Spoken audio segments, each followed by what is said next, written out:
So unang-una mga master, 2 series lang po ito. Ayan, 2 series lang.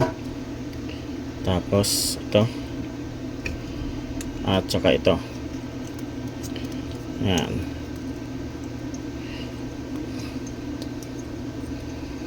Ayan. Ito ang ating min positive, min negative. Tapos dito tayo magsiseries mga master. Ayan. Bago natin lagyan muna natin ng ayan, fiber glass tape po ito. Ang pangalan dito. Search nyo lang sa online, sa Lazada o sa Shopee. Ayan, doon ko to binibili. Ayan.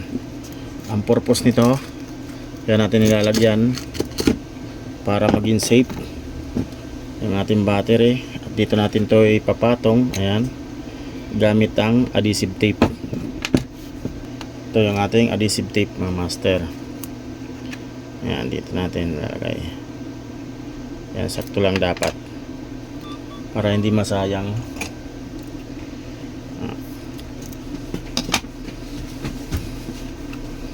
Nilagay natin dito mga master.